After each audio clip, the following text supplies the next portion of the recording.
10 years ago, a Tampa high school star athlete was gunned down in front of his home by two masked men.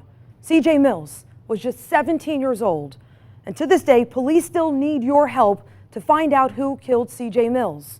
Tonight, anchor Reginald Roundtree brings back the story of the Jefferson High School football star's murder that still remains unsolved.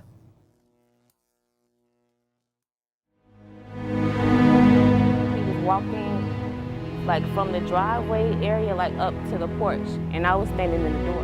CJ Mills' sister was just a few feet away when he was shot. And he told me to tell my mom that he loved her. A promising young man gunned down in front of his home. My dad came back. He told my dad that he knew he wasn't going to make it. As he lay dying, he asked his father to make a promise. And to please just make sure that they find out who did this to him. CJ Mills was an outstanding young linebacker on the Jefferson High School football team. Teammates remember every time he set foot on the field, they knew it was time to give their all. He was a hard worker. He's one of the hardest workers I've ever seen. And he just had an attitude about him that when CJ was around, it's okay, it's time to work. But even as they tried to work through the pain of his loss just days after his death, no one could make sense of it. What was the reason? What? It was just, it's senseless, and we still don't have any answers. Tampa detective Neil Smith is trying his best to keep CJ's dying wish to find the two men who gunned him down. Two black males who were masked got out of the car, and they were brandishing pistols. The sister's coming outside, they point a pistol at her.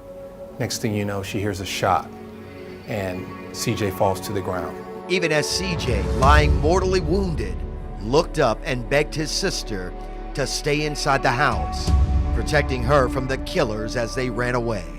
Obviously dealing with individuals that have probably done something like this before, and for them to take the next step to kill someone, it was not even a second thought. It's been 10 years since CJ's murder, and no one, not one soul, has come forward with information to help crack this cold case.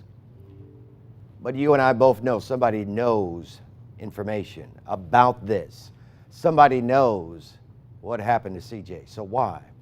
Well, there is a perception about people who help police. Snitching, as it's called, is frowned upon. Well, folks, it's time to get over that false perception, because if we don't stop murderers from killing people in broad daylight, it could very well happen to you.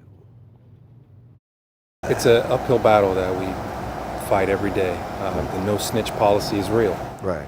People are in fear of retaliation, and retaliation is real. In the months and days after CJ's death, numerous rallies were held around the Carver City neighborhood to encourage residents to help police. The police need all of you all's help who has any information about. But so far, those pleas have fallen on deaf ears, and even family members know why the case has gone cold.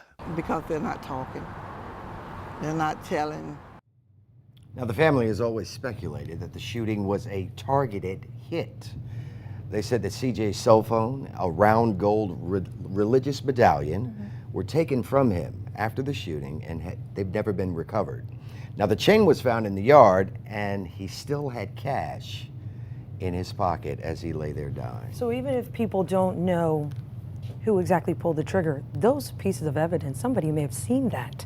Well, it's funny, we were there with Detective Smith, and the sister relayed a piece of information. I mean, this case is 10 years old.